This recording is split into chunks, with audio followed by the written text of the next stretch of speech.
અવતારો કહે એમ કરાય, કરે એમ ન કરાય. કૃષ્ણ કહે એમ કરાય, ગીતામાં કહ્યું હોય તેમ, બાકી એ કરે એમ ન કરાય.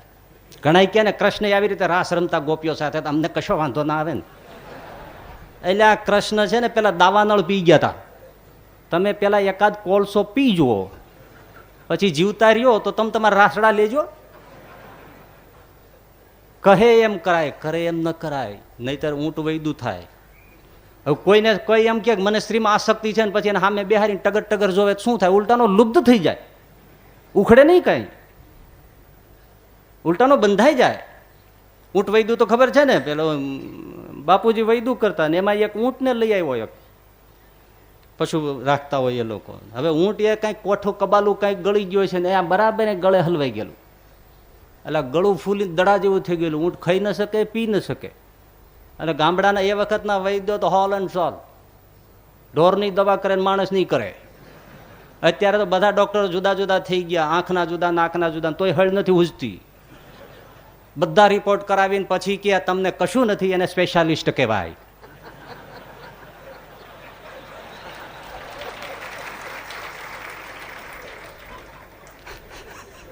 ખોટું હોય તો કયો, પૈસા જ ખંખેરી લે મારા વાલીડા. એટલે કંઈ નથી તો અમને ખબર છે. આ તો શંકા થઈ એટલે તારી પાસે આવ્યા, ત્યાં તો 50,000 ઉતારી નાખ્યા. અને દેશી વૈદ્યો બધા ઢોરની માણસની બધાને દવા કરાવી. એટલે ઓલા કીધું બાપા ઊંટને કાંઈક આમ થઈ ગયું છે ને, એટલે એને જોયું કે આમ બરાબર છે. અહીં તેલ ચોળી અને વૈદ્યરાજે ફેરવીને પાટું મારીને તો ઓલું ગોઠલું નીચે વયું ગયું. તે એનો છોકરો જોયા કરે કે આવું થયું હોય ને ત્યારે આવું કરાય. હવે ન કરે નારાયણ ને બાપો બહાર ગામ ગયો ને એની કોઈ ગરોડોમાં ભાઈ જુવાન છોકરો એની ડોશીમાં લઈ આવ્યો ને એને રસોળી થયેલી. એ રસોળી આવી જ થાય તો ઓલો કે છે વૈદ્યરાજ બાપા? તો કે ના, એ તો બહાર ગામ ગયા છે. તો શું થયું છે? તો કે મારે જો ને મારા ડોશીમાં આવી તકલીફ છે. અરે એનો દવા ઈલાજ તો હું જાણું છું કે અબ ઘડી 2 મિનિટમાં ફેંસલો. ડોશીમાને બેસાડ્યા, તેલ લગાડ્યું. ઓલાને હજી એમ છે કે ટ્રીટમેન્ટ કરે છે. બરાબર તેલ લગાડીને ઊભો થયો, જુવાન જોધ બાપા 20 વર્ષનો, દૂધ મળ્યો એ જમાનો, ભેંસુના દૂધ પીધેલો. ફેરવીને પાટું મારી ડોશી ઉરલીને હેઠી. ફેંસલો કર્યો પણ કાયમનો કરી દીધો. બોલો, આને ઊંટ વૈદું કહેવાય. હજી તમારે લગતી એક વાત યાદ આવી ગઈ, એ કહી દઉં. એક ભાઈ એની બેનને સાસરે મળવા ગયો. હજી પરિણામે 2-3 મહિના જ થયા હતા બેનને પરણાવી. એને ખાસ મળવા એટલા માટે ગયો હતો, બેનનો સ્વભાવ એટલે ભયંકર, કાળઝાળ, કહ્યું થાય નહીં, બોલાવ્યું થાય નહીં, કામચીંધું થાય નહીં, ક્રોધનું જાળવું. એટલે ભાઈને ચિંતા રહીએ કે મારી બેન ત્યાં સેટ થયા હશે કે નહીં. સ્વભાવ એવો છે કે ગમે ત્યાં ઉકળતા જ હોય. એટલે ભાઈ ચિંતામાં ત્યાં આવે જોવા માટે. પહેલી વાર જ 2-3 મહિના થયેલા મળવા આવ્યા ને જોયું. ખાસ ચિંતા એની બેનના સ્વભાવની. પણ ભાઈ ચમત્કાર કહો, જે કહેવું હોય તે. બેનને મળ્યો, જોયું, બેનનો સ્વભાવ સાવ બદલી ગયેલો. એવા નરમ, વાત કરે તો જાણે ફૂલ ચડે, મીઠી મીઠી વાત કરે, નરમ નરમ વાત કરે, ખીજાવાનું નામ નહીં, વાસણનો અવાજ, ખખડાટ નહીં. એના ભાઈને થયું કે આવો ચમત્કાર મારો શું થઈ ગયો છે. બેનને તો પૂછવું નથી, કાંઈક વળી ખોટું લાગે ને ઉકળે તો. પણ ના, સ્વભાવ બદલી ગયો છે 100%. એટલે એમના જીજાજી બંનેવીને પૂછ્યું, એક બાજુ લઈ જાય. એ કે મારી બેનનો સ્વભાવ હું જાણું, આખું ઘર જાણે, ખાસ હું એટલા માટે જ આવ્યો હતો. આવા ભયંકર ક્રોધી. પણ અહીંયા જોઉં છું ગુલાબના ફૂલ જેવા થઈ ગયા છે, એનું રહસ્ય શું? તમે શું એવો ચમત્કાર કર્યો? તો કે ચમત્કાર વાત કરું? તો કે હા, જો આ ફળિયામાં કૂતરો બેઠો છે ને, એ પરણીને તારી બેનને અહીં લઈ આવ્યો ને બીજો દિવસનો સવાર હતો ને, એ કૂતરો તો પાલતું હોય એટલે વારે વારે મારી પાસે આમ ફરી રાખે. એ મને ગમતું નહોતું, કારણ કે હું હજી નવો નવો વરરાજા, ત્યાં મારી આજુબાજુ ઘરવાળું ફરવું જોઈએ, એને ભલે કૂતરો ફરી સારું લાગે. એટલે કૂતરા ઉપર મને રીસ ચડી. 2-3 વાર મેં કીધું હટ, વયો જા, વયો જા, વયો જા. ન ગયો. પછી મેં લાકડી લીધી અને ફેરવીને કૂતરાને 3 લાકડી મારી, પણ બાઉકારો કરી ગયો કૂતરાને. કૂતરાને કીધું આજ પછી જો સાંભળ, મારું કહ્યું જે નથી માનતા એની દશા આવી થાય છે. બસ તે દિન ઘડીને આજનો દી તારી બેનનો સ્વભાવ વયો ગયો. બસ કૂતરો સામે ફળિયામાં બેસે છે અને તારી બેન રસોડામાં બેસે છે. આ ચમત્કાર કર્યો. બોલ્યો કે સારો કર્યો, પણ હવે જોયા જેવી થાય છે.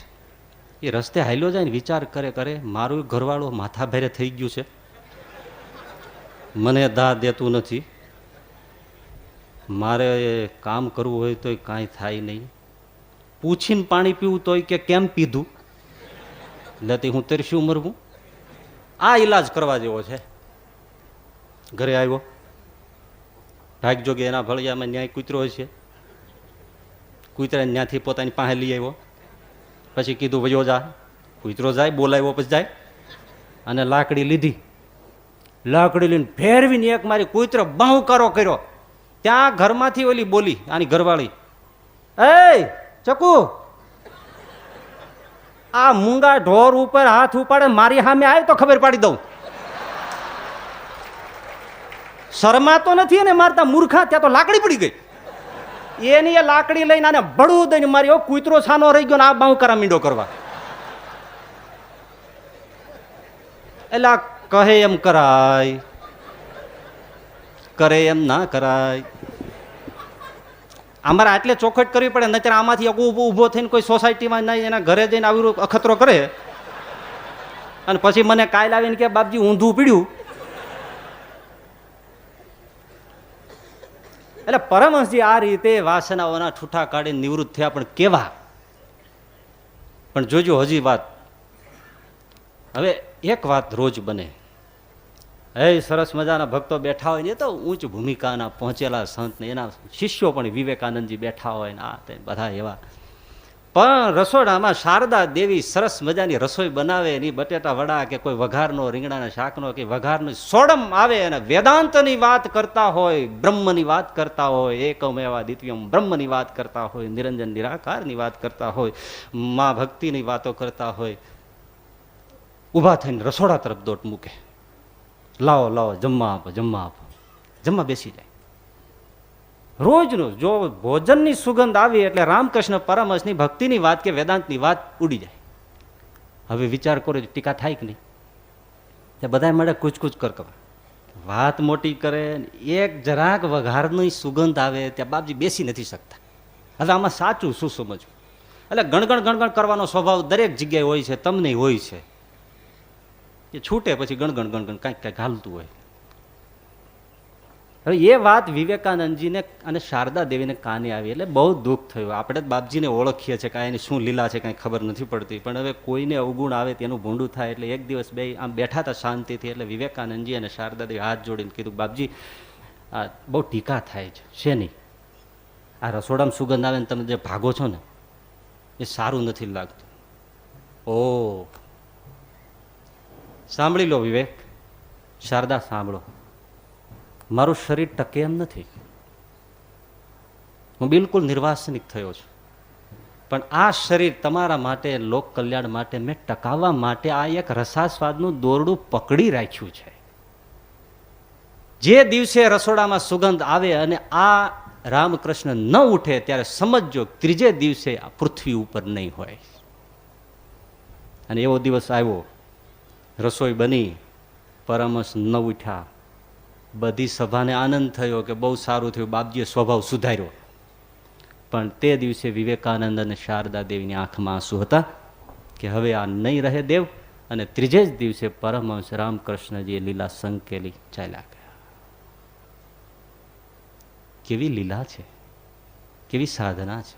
મેં એક વર્ષો પહેલા આ વાત કરેલી ને એક જગ્યાએ, તો એ સભા છૂટીને પછી એક સ્વામીજીએ મારો આવીને હાથ પકડ્યો. મને કે આ વાત મને બહુ ગમી. મેં કીધું સારું. મને કે આ પરમહંસજીએ જેમ દેહ ટકાવવા એક રસાસ્વાદનું દોરડું પકડી રાખ્યું છે ને, એમ મેં આ શરીર ટકાવવા માટે આવા 4-5 દોરડા પકડી રાખ્યા છે. મને મેં કીધું ને પકડ્યા ન કહેવાય, ફાંસો ખાધો કહેવાય. આ ઊંટ વૈદું લ્યો, ઊંટ વૈદું રોગ ન મટાડે, રોગ વધારે. મનની વાસનાનો તપાસ ઈમાનદારી પૂર્વક કરી અને મનને નિર્વાસનિક કરવું. કારણ કે મનની વાસના એ જબરદસ્ત રોગ છે, રોગ છે. 2 વર્ષ પહેલાની એક તમને ઘટના કહું. આ જ મંદિર, પેલા જ પગથિયા, હું ઘણીવાર આમથી આમ નીકળીને મને ટેવ એટલે હું નીકળું સવારે કે બપોરે કે ક્યારેક શાંતિ વર્તતી હોય એ વખતે નીકળું. ઘણીવાર બપોર વચ્ચે આમ આંટો મારી લઉં પછી વયો જાઉં. તે લગભગ 2 વાગ્યા છે હું આમ નીકળ્યો, શિયાળાનો સમય, એટલે પછી ફરીને આમ જાઉં. પછી એક દ્રશ્ય જોયું. આ પગથિયા પાસે એક જણો ચડે પાછું ઉતરે, ચડે પાછું ઉતરે, ચડે પાછું ઉતરે. 1 કલાક આવું કરે. મને થાય આવી કઈ પ્રકારની માનતા છે? આવી માનતા જોઈ નથી આપણે કાંઈ. અને પાછો ગાંડોય નથી લાગતો. ગાંડો હોય તો પાસે ન જવાય ને, આપણે જોવું પડે. છે તો ડાયો. પછી એક દિવસ હિંમત કરીને હું ત્યાં ગયો. મેં કીધું ભાઈ આ કઈ પ્રકારની માનતા છે? મને કે માનતા કશી નથી, તો આ તો ડાયાબિટીસ થયો છે એટલે ચડું ઉતરું છું.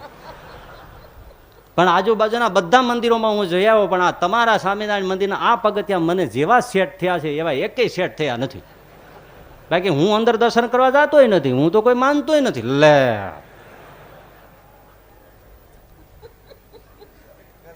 મને કે બાપજી ડાયાબિટીસ તો કંટ્રોલ થઈ ગયો, પણ વજન 4 કિલો ઉતરી ગયું. મેં કીધું ચડિયા રાખવા પગથિયા છે ને ગુણ કરશે. મારે કહેવાનું એ છે, શરીરના રોગ મટાડવા માટે માણસ કેટલું કરે છે વિચારો ઈમાનદારી પર, કેટલું કરે છે.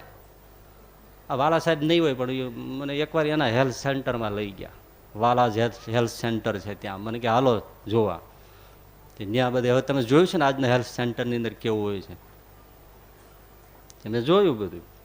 ઘણા લોકો વળ ખાતા હતા, પણ મેં એક નિરીક્ષણ કર્યું, વળમાં કોઈ ફેર નહોતો. કઈ રીતનો કે આપણે પહેલા જમાનામાં મહિલાઓ દળતી તો એવા જ અમુક મશીન હોય છે, આમામ કર્યા જ રાખતા હોય. પેલા દળવાનું શું ખોટું હતું? ત્યારે અમુક દોરડા લઈને આમામ કરતા, એ આપણે પાણી સિંચતા હતા. અમુક વજનિયા ઊંચકેતી આપણે તગારો ઉપાડતા હતા. એ વસ્તુ લોખંડમાં લાવ્યા. આપણું જે ઓરિજિનલ કામ હતું એ મશીનોને સોંપ્યું, અને પછી મશીનો હારે બથોડા લેવાનું શરૂ કર્યું. આ પ્રીતમનગરમાં પ્રમોદભાઈનો અખાડો છે, ત્યાં કોઈ કારણસર હું જઈ ચડ્યો હતો. ત્યાંથી અંદર પ્રવેશ કરું ને ત્યાં આમ હાથ થયો એક જણાનો, એટલે હું તો પાસે ગયો. મને એમ કે બોલાવે છે. મેં કીધું શું છે ભાઈ? તો મેં ક્યાં તમને બોલાવ્યા છે? મેં કે તમે આમ કર્યું? એ જ કે મારી આંગળીઓ જકડાઈ ગઈ છે તો અડધો કલાક આમ કરવાનું હોય છે. મેં કીધું અહીંયા છે જોવા જેવું. આગળ ગયો તે એક જણો,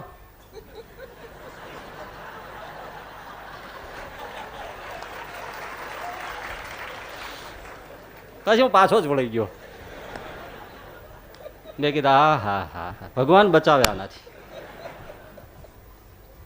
પણ શરીરને માટે ને. કેમ શંકરભાઈ? 5-5, 10-10 કિલોમીટર ચાલે. પૂછીએ શું થાય? તો કે 10 વર્ષની આયુષ્ય વધે.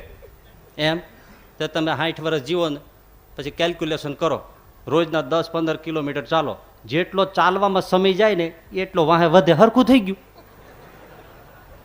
એના કરતા વહેલા ગુજરી જાવ શું વાંધો?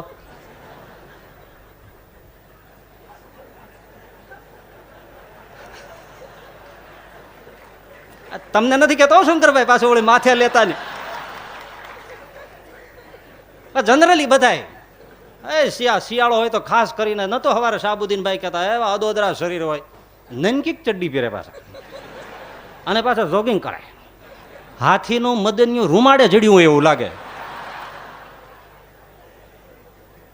એવી એક્સરસાઇઝો કરે ભાઈ. એ નહીં પાછળ આમ વ્યવસ્થિત મહિને blood report, urine report, cardiogram, angiography, ફલાણ એની આખી ફાઇલ કરે. પાછું આપણે આ નહીં લેવાનું, ઘી નહીં લેવાનું, તેલ નહીં લેવાનું, પ્રોટીન નહીં લેવાનું, શું લેવાનું? રજકો લેવાનો, શું લેવાનું? તે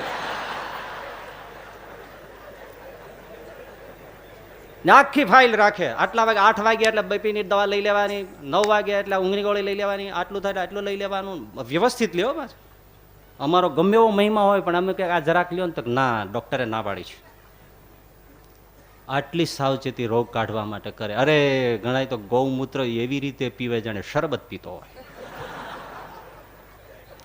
ગૌમૂત્ર તો પવિત્ર છે, દેવ પૂજામાં વપરાય છે ભાઈ, પણ શાંતિથી થોડું સમજવા જેવું કહું કે આજે ઘણા લોકો સ્વમૂત્ર ચિકિત્સા કરે છે. ચાલુ છે સ્વમૂત્ર ચિકિત્સા એટલે સમજાનું ને, પોતે પોતાનો પેશાબ પીવો. હવે એ કેવો લાગતો છે? ભલે એના ગુણ જે હોય તે એમાં મારે ડિસ્કસ નથી કરવી, મેં અભ્યાસ એનો કર્યો છે, પણ અમારા શાસ્ત્ર રીતે, વૈદિક રીતે હું તમને ખાસ ભારપૂર્વક કહું છું કે જેણે વૈષ્ણવી દીક્ષા લીધી હોય, કંઠી પહેરી હોય, વર્તમાન લીધા હોય, એમણે આ પેશાબ ન પીવાય, પીવાથી દીક્ષા ઉતરી જાય છે, આસુરી થઈ જવાય છે. એટલે કોઈ સંજોગો ન પીવાય, પોતાનું મૂત્ર ન પીવાય, ગૌમૂત્ર પી શકાય. હા, એનો એક્સટર્નલ યુઝ બરાબર છે. આપણે જો ગામડામાં ખેતી કરતા હોય, કંઈ વાગી જાય વાળતા નીંદતા, આંગળી કપાઈ જાય તો તરત ખેડૂત એના ઉપર પેશાબ કરી દે એટલે રૂજાઈ જાય. એ દેશી ટિંચર છે, એ ખોટું નથી. હવે આજે પાછું એનું રૂપાળું નામ આપ્યું, શિવાંબુ ચિકિત્સા, શિવાંબુ પાન. હવે ભોળા લોકોને બિચારાને કંઈ ખબર ન પડે કે આ શિવાંબુ શું છે. હું ઓફિસને ઓટલે બેઠેલો જ, 2-3 જણા વાત કરે એમ છેટે છેટે, હું કાન દઈને સાંભળું, મને આમાંથી જ મસાલો મળે. તે વાત કરે એમાં એક જણો સમજાવે કે તમને મોઢા ઉપર બહુ ખીલ છે ને, અક્ષીર ઇલાજ બતાવો. તો કયો ને ભાઈ, કારણ કે ફેસની કોને ન પડી હોય, એમાં વાંઢાને ખાસ પડી હોય. એટલે કે બતાવો ને યાર. તો કે એમાં એવું છે, શિવાંબુ છે ને એ તમે પીતા જાઓ અને લગાડતા જાઓ. તે ઓલો કે ક્યાં મળે? આટલા ભોળા બિચારાને કાંઈ ખબર ન હોય, એને શું કામ ઊંધે રવાડે ચડાવો છો? હજી હું આટલું સાંભળીને આશ્ચર્ય અનુભવું ન અનુભવું, ત્યાં ત્રીજો બોલ્યો, આ એકતા મેડિકલમાં જોઈ મળી જાય છે કે? મેં કીધું એટલે મેડિકલમાં ન જવાનું હોય, મૂતરડીમાં જવાનું હોય. આવું ગંદુ માણસો શરીરને માટે પી જાય છે. અરે કડવી ઝેર જેવી દવા હોય તો પી જાય છે. પણ કહેવાની એ વાત છે, શરીર માટે બધું પીવાય છે, બધું કરાય છે. મનનું દર્દ કાઢવા માટે સાધુનું એક કડવું વેણ પીવાતું નથી. એ જો પી જાય તો જન્મ જન્મના રોગ નીકળી જાય. એ નથી પીવાતું. અને બીજી વાત કહું કે ભાઈ ગમે તેવું તમે પીને રોગ કાઢવા પ્રયાસ કરો, અમુક હઠીલા દર્દ છે, જીવલેણ દર્દ છે, એ કંઈ જતા નથી. પણ છતાં એમાં જુઓ, કેન્સર થયું હોય, મરી જ જવાનું છે ચોક્કસ. પણ શરીર પડે, રોગ નાશ પામી જાય ને. શરીરની સાથે રોગ સમાપ્ત થઈ જાય. શરીરનો રોગ શરીર જતા સમાપ્ત થઈ જાય. મનનો રોગ, વાસનાનો રોગ જે મનમાં સમાયો છે, એ શરીર પડી જતા પણ નષ્ટ થતો નથી. એ તો જન્મ જન્મ સાથે આવે છે અને પરેશાન કરે છે.